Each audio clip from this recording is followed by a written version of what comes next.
जीवन में एक ना एक दिन मृत्यु सभी की होनी है, लेकिन सभी के प्राण अलग अलग तरह से निकलते हैं। मरते समय किसी का मुंह टेढ़ा हो जाता है तो किसी की आंखें उलट जाती हैं। ऐसा क्यों होता है?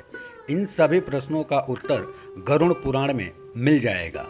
चलिए आज हम गरुड़ पुराण के अनुसार जानते हैं आखिर ऐसा क्यों होता है और मृत्यु के समय आत्मा कहाँ से निकलती है। इस संसार में सभी प्राणी नश्वर हैं और एक न एक दिन सभी को मरना है, लेकिन सभी के प्राण अलग तरह से निकलते हैं। कुछ लोगों की मरते समय आंखें उलट जाती हैं तो कुछ का मुंह खुला रह जाता है। वहीं कुछ लोग मरते समय मल मूत्र त्याग देते हैं। ऐसा क्यों होता है, इस बारे में गरुड़ पुराण में काफी कुछ स्पष्ट किया गया है। गरुड़ पुराण के अनुसार मरते समय आत्मा शरीर के 9 द्वारों में से किसी से शरीर छोड़ती है। ये 9 द्वार दोनों आंखें, दोनों कान, दोनों नासिका, मुंह या फिर उत्सर्जन अंग होते हैं। जिस व्यक्ति की आत्मा उत्सर्जन अंग से निकलती है, मरते समय वो मलमूत्र त्याग देते हैं। हालांकि गरुड़ पुराण में इस तरह से प्राण का त्यागना अच्छा नहीं माना जाता। उत्सर्जन अंग से प्राण उस व्यक्ति के निकलते हैं जो जीवन भर सिर्फ अपने और अपने परिवार के लिए ही सोचता है, जन कल्याण नहीं करता, सिर्फ धन अर्जित करने में ही लगा रहता है, काम वासना में लगा रहता है। ऐसे लोग जब मृत्यु के समय यमदूतों को देखते हैं तो घबरा जाते हैं और उनके प्राण नीचे की ओर सरकने लगते हैं।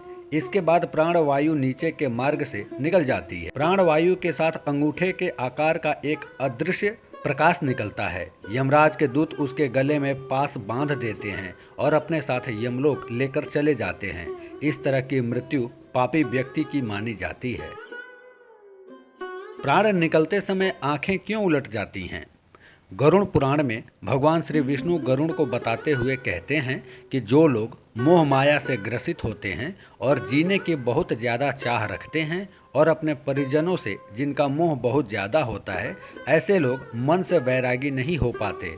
ऐसे लोगों की मृत्यु निकट आने पर आंखें काम करना बंद कर देती हैं, कान से सुनाई देना बंद हो जाता है, कफ अधिक होने लगता है और वो चाह कर भी किसी से कुछ नहीं बोल पाता।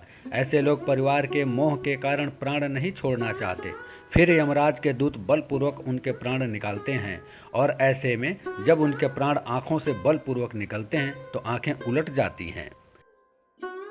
शास्त्रों के अनुसार मुंह से प्राण वायु का निकलना बड़ा ही शुभ माना जाता है। जो लोग जीवन भर धर्म के मार्ग पर चलते हैं, उनके प्राण मुंह से निकलते हैं और उन्हें यमलोक में बहुत कष्ट नहीं भोगना पड़ता। ऐसे लोगों के प्राण जब मुंह से निकलते हैं तो उनका मुंह टेढ़ा हो जाता है। शास्त्रों में बताया गया है कि नासिका से प्राणों का निकलना बहुत ही शुभ होता है। गरुड़ पुराण के मुताबिक इस तरह से उन्हीं लोगों के प्राण निकलते हैं जिन्होंने परिवार में रहते हुए सारे फर्ज निभाए हों और मन को वैरागी भी बना लिया हो।